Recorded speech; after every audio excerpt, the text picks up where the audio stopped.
Hi friends, welcome back to KL01 world of knowledge PSC ക്ലാസ്സുകളിലേക്ക് ഏവർക്കും സ്വാഗതം. Economics എന്ന സബ്ജക്റ്റിനകത്ത് ധനകാര്യ സ്ഥാപനങ്ങളെ കുറിച്ചാണ് നമ്മൾ കഴിഞ്ഞ ദിവസം നോക്കിക്കൊണ്ടിരുന്നത്. അപ്പോൾ അതിന്റെ ബാക്കി ഭാഗങ്ങളിലേക്കാണ് നമ്മൾ പോകുന്നത്. ബാങ്ക് ദേശസാൽക്കരണം എന്ന് പറയുന്ന ഒരു ടോപ്പിക്കാണ് ഇന്ന് നമ്മൾ ആരംഭിക്കാൻ പോകുന്നത്. നമുക്ക് നമ്മുടെ ക്ലാസ്സുകളിലേക്ക് പോയാലോ? പോകാം നമ്മുടെ ക്ലാസ്സിലേക്ക്. ബാങ്കിംഗ് മേഖലയുടെ വളർച്ചയെ മൂന്ന് ഘട്ടങ്ങളായി തിരിക്കാം. ബാങ്കിംഗ് മേഖലയുടെ വളർച്ചയെ മൂന്ന് ഘട്ടങ്ങളായി തിരിക്കാം. ആദ്യ ഘട്ടം എന്ന് പറയുന്നത് 1770 മുതൽ 1969 ബാങ്ക് ദേശസാൽക്കരണം വരെ. രണ്ടാം ഘട്ടം എന്ന് പറയുന്നത് 1969 മുതൽ 1990 വരെയുള്ള കാലഘട്ടമാണ്. മൂന്നാം ഘട്ടം 1991 മുതൽ ഉള്ള കാലഘട്ടമാണ് മൂന്നാം ഘട്ടം എന്ന് പറയുന്നത്. അപ്പോൾ ബാങ്കിംഗ് മേഖലയുടെ വളർച്ചയെ മൂന്ന് ഘട്ടങ്ങളായി തിരിക്കാം എന്ന് പറഞ്ഞതിൽ മൂന്ന് ഘട്ടങ്ങളാണ് നമ്മൾ ഇപ്പോൾ നോക്കിയത്. ബാങ്കുകളുടെ ദേശസാൽക്കരണത്തിലേക്ക് നയിച്ചതിനുള്ള കാരണം എന്താണെന്ന് നോക്കാം. സാമൂഹിക പുരോഗതി ലക്ഷ്യമാക്കി ബാങ്കുകളുടെ പ്രവർത്തനം ക്രമീകരിക്കുന്നതിനായിട്ടാണ് ബാങ്കുകളുടെ ദേശസാൽക്കരണത്തിലേക്ക് നയിച്ചതിനുള്ള കാരണമായി കണക്കാക്കുന്നത്. ബാങ്ക് ദേശസാൽക്കരണം നടത്തിയ പ്രധാനമന്ത്രി ഇന്ദിരാഗാന്ധി.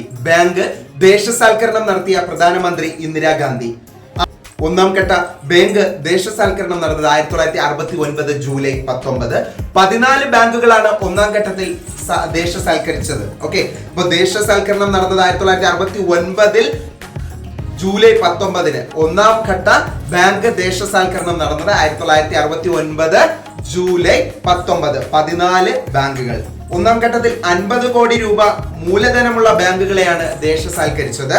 രണ്ടാം ഘട്ട ബാങ്ക് ദേശസാൽക്കരണം നടന്ന 1980 ഏപ്രിൽ 15. 1980 ഏപ്രിൽ 15-നാണ് 6 ബാങ്കുകളാണ് രണ്ടാം ഘട്ട ബാങ്ക് ദേശസാൽക്കരണം നടത്തിയത്.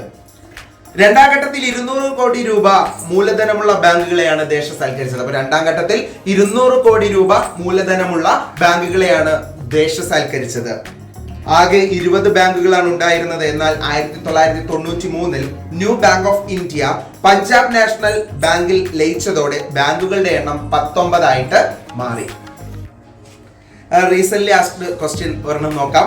Name of the Indian prime minister who was responsible for bank nationalisation. നമുക്കറിയാം, ആൻസർ ഈസ് ഇന്ദിരാഗാന്ധിയാണ്. ഓക്കെ, മൂന്നാം ഘട്ടത്തിന്റെ പ്രത്യേകത ATM, credit card, phone banking, net banking, core banking തുടങ്ങിയ നൂതന സംവിധാനങ്ങൾ നടപ്പിലാക്കി.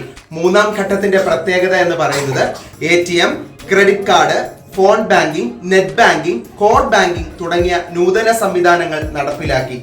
മൂന്നാം ഘട്ടത്തിൽ നൂതന പ്രവർത്തനങ്ങൾ വളരെ വേഗത്തിൽ നടപ്പിലാക്കിയ സ്വകാര്യ ബാങ്കുകളാണ് പുത്തൻ തലമുറ ബാങ്കുകൾ എന്നറിയപ്പെടുന്നത്.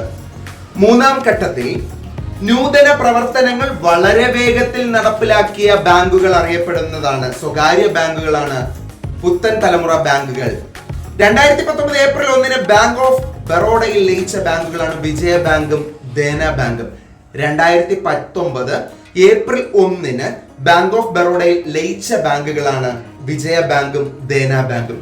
പ്രസ്തുത ലയനത്തോടെ ബാങ്ക് ഓഫ് ബറോഡ ഇന്ത്യയിലെ ഏറ്റവും വലിയ മൂന്നാമത്തെ പൊതുമേഖലാ ബാങ്കായി. പൊതുമേഖലാ വിഭാഗത്തിൽ നിന്നും സ്വകാര്യ മേഖലയിലേക്ക് മാറ്റപ്പെട്ട ഇന്ത്യൻ ബാങ്കാണ് IDBI സ്വകാര്യ മേഖലാ ബാങ്കായി പുനഃസ്ഥാപിതമായതെന്ന് 2019 ജനുവരി 21. 2020 ഏപ്രിൽ 1 കേന്ദ്ര സർക്കാർ ലയനം നടത്തിയ ബാങ്കുകളാണ് ചുവടെ പറയുന്നത്. Oriental bank of commerce, United bank of India എന്നിവയെ പഞ്ചാബ് നാഷണൽ ബാങ്കിൽ ലയിപ്പിച്ചു. ആന്ധ്ര ബാങ്ക്, കോർപ്പറേഷൻ ബാങ്ക് എന്നിവയെ യൂണിയൻ ബാങ്ക് ഓഫ് ഇന്ത്യയിൽ ലയിപ്പിച്ചു. സിൻഡിക്കേറ്റ് ബാങ്കിനെ കാനറ ബാങ്കിൽ ലയിപ്പിച്ചു. അലഹബാദ് ബാങ്കിനെ ഇന്ത്യൻ ബാങ്കിൽ ലയിപ്പിച്ചു. നിലവിൽ ഇന്ത്യയിൽ പൊതുമേഖലാ ബാങ്കുകളുടെ എണ്ണം 12. പൊതുമേഖലാ ഇൻഷുറൻസ് സ്ഥാപനമായ LIC IDBIയിൽ അതിന്റെ 51% ഓഹരി സ്വന്തമാക്കിയതോടെയാണ് IDBIക്ക് പൊതുമേഖലാ ബാങ്ക് പദവി നഷ്ടമായത്. പൊതുമേഖലാ ഇൻഷുറൻസ് സ്ഥാപനമായ LIC IDBIയുടെ 51% ഓഹരി സ്വന്തമാക്കി. അപ്പൊ അതോടെ IDBIക്ക് പൊതുമേഖലാ ബാങ്ക് പദവി നഷ്ടപ്പെട്ടു. കൂട്ടുകാരെ, തൽക്കാലം ഇത്രയും കാര്യങ്ങൾ പറഞ്ഞുകൊണ്ട് ഇന്നത്തെ ക്ലാസ്സുകൾ ഇവിടെ അവസാനിപ്പിക്കുകയാണ്. നാളെ നമ്മൾ സ്റ്റേറ്റ് ബാങ്ക് ഓഫ് ഇന്ത്യയെ കുറിച്ച് പഠിക്കും. അപ്പോൾ അതുവരെ വീണ്ടും കാണും വരേക്കും signing off KL01 world of knowledge by.